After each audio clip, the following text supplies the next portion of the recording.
Sunday, January 28th, and we're here at our home in Lake Forest, California with my parents for the Christmas holidays. And I thought we would record Dad for a little bit of time and get some information in regards to his life.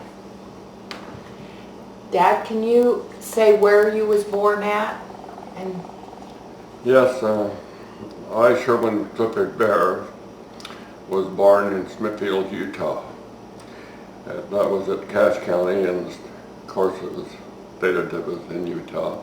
I was born at my grandmother's home, which is Grandma Reed in Smithfield.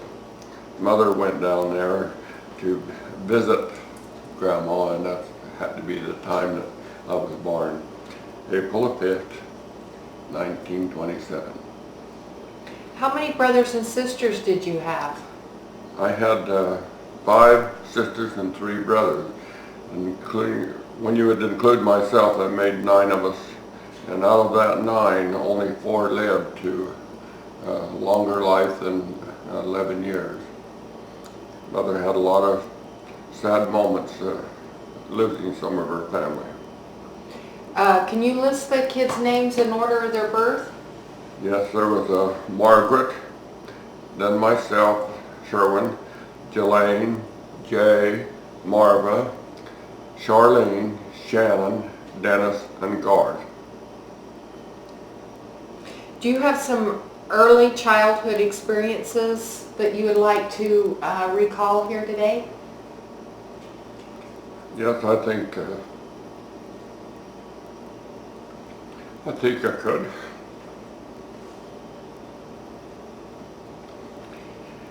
I remember one Christmas getting a sled, a flexible flyer, and that was the top of the line at them days. It was everybody envied that sleigh. It was the fastest sleigh that anybody had, I believe, in town, and it would go further than most likely any of them would off of the hills as we went sleigh riding. It was really a great experience to me. But there was another thing that I learned in life too. It was always because of getting an income and getting the things that was necessary to sustain ourselves in life. We all had to work and had to take and do our share of work, and it was always important that we get the work done. And Dad and Mom taught me that. I recall starting to school at the age of 6 in the park school in Richmond, Utah. And I remember Mother taking me there, and there was a lot of desks set up in there with a name on it. And I couldn't read my name because I'd never learned. At that time, at 6 years of age, I didn't recognize my name. And I don't know who it was that showed me which seat I was to sit at, but I remember I was scared to death, and I remember Mother saying, this is Bob Bullen right over there, do what he does, and kind of follow around with him a little bit. And so that's what I did at that moment, and he became a pretty good friend for a number of years. You attended, is it called junior high or middle school, or what was it called? It was called junior high at that time, and that was over in Luston, Utah. We went over there, and of course at that time there were a lot of things that we did over there, just like in our school. We had little track events, we had football, softball, and things like that that I really enjoyed doing. And some of the relays and that I participated in, the group that we were in, it seemed like we always won. I wasn't the fastest runner in the school after I fell off some skis, but I was probably about 3rd. At that time, as I recall, Al Webb was probably about the fastest person in school. What do you mean you fell off some skis? Well, We used to go skiing up on Round Hill, or up behind Round Hill, that's east of Richmond, and we just had little old wooden skis that my father or somebody made, and I remember Dad used to make skis. I could remember him doing that, having a big boiler and putting it in and on a stove and heating it up and heating the water and boiling it, and then he'd bend the skis a little bit on the front and just kept doing it until he got the shape he wanted, and then he put straps on, and that produced the skis that we used. But I remember being up there once, and there was three of us up there. At that time there was had to be Garth Larson was there, and myself and Bob Bullen, and we were skiing off the back side towards the north. We didn't come down straight over the Round Hill because that was really steep, but it was quite steep the other way too, and the skis seemed to be going airborne faster than I could go, and we was trying to see who could make the best time to go from the top to the bottom. We made 2 or 3 runs, and I was winning at that time, but all at once I just went end over end over end, and when I hit right on my head and neck, and it drove me right in the snow and about popped my neck off, and then I come up in the air and I flew again, and I hit on my knees and took the splits. And when that happened, it made me and almost paralyzed me to where I couldn't walk. And my friends that was there put me on their skis, and I laid on top of these skis, and they pulled me down off the hill. One of the skis I never did find. It probably went off and down, way off down into the field somewhere. But I never did get back on skis after that. That kind of done me in on wanting to do any kind of a skiing.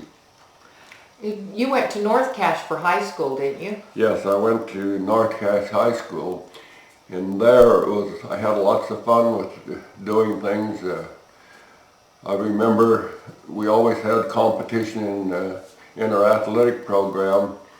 There was boxing, and there was wrestling, and there was track meets, and just all softball and all kinds of things that was going on, and we just, a lot of times we just did calisthenics out on the field and that.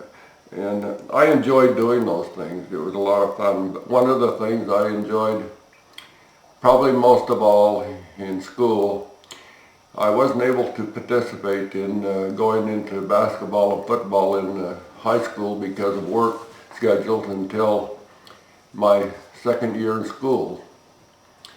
And Mother talked Dad into letting me go into to play football only. I wasn't allowed to go to basketball because we had so many chores and things to do. But anyway, I remember the first year in basketball, or in football, we was playing South Cache the first game. And I was just a greenie at the time, but I didn't remember most of the plays. I had most of the plays down and everything, and I was going to play the end. And South Cache was making a drive and coming down. That was their first time with the ball, and they got down probably within about 30 yards of the goal line. And I remember he wanting the coach called me over, and he says, I want you to go in there and stop him from coming, because the guy that was that end, they were just driving him and driving over him and just making a lot of ground all the time. And so I went in, and I drove in there and threw him for a loss. And they laughed and grinned. I remember the other team, because I wasn't very heavy, I only weighed 145 pounds, and they looked at me, and they come back, and the next time they come back, they brought a guard and a tackle, or else 2 guards or 2 tackles, something at me, and they were going to block me, and I threw them for a loss again. And then they went the other way towards Griffin, who was on the other end, and I was even able to cross over and get on the tail end of the tackle of that. And they made a little bit of ground, about 2 or 3 yards, but anyway, it got to where they had to punt the ball. And they punted the ball, and then the first play on offense, which I'd ever played at any time, Ralph Roylance was the quarterback, and he called for a pass play. It was 10-1-78 on 2, which meant a pass, and then he said, Griffin, you go behind the line of scrimmage and cut across, and I'll throw you the ball. Sherwin, he says, you go way down towards the back end and the tailback end, and take that tailback way back so they'll give room for Griffin to get the ball. And I went down there just running and bringing and sucking that tailback way back, and all at once I just looked back to see where the play was, and there was the ball coming right at me. I caught it and almost made a touchdown.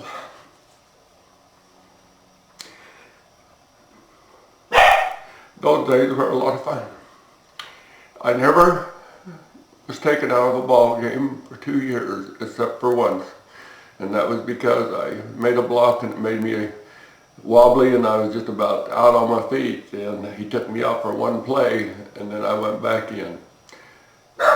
And here I only weighed 145 pounds. Dad, your friends that you had them pretty much through all the years of your school. You mentioned Bob Bolin. Yes, there was Bob Bullen and Lowell Webb, and then there was Ellis Jonas and Hugh Hicken and Bruce Hymas. It was at the high school, and then another good, very dear friend, a good friend, was Garth Monson. He came into Richmond later on, probably in about the first year of high school, and he became a very dear friend to me. And we shared our friendship all of our life, which he passed away about 2 years ago. You attended seminary. How long did you attend it? I attended seminary for 3 years, and I really enjoyed seminary. I enjoyed the Old Testament classes, I enjoyed the New Testament classes, and of course the Book of Mormon. But one of the things that kind of sticks in my mind that I enjoyed very much, and I remember much of even to this day, was in Abraham, and the stories of Abraham that was told. I thought that there was really a wonderful story to listen to and to keep in my mind. Okay, Dad, you went to the military. You were in the Navy, weren't you? How did that happen? How do you get a calling? Well, I was approaching 18 years old, and at 18 years old you would be drafted, and at that time most everybody was being drafted into the infantry, and I sure didn't want to go into the infantry. And it was on April the 4th in 1945, I believe it was, that I decided that I would like to join in and join up with the Navy, and I was taken to Salt Lake City to join in the Navy, and I was sworn in that day on April the 4th. April the 5th I turned 18, and April the 20th I was in San Diego training.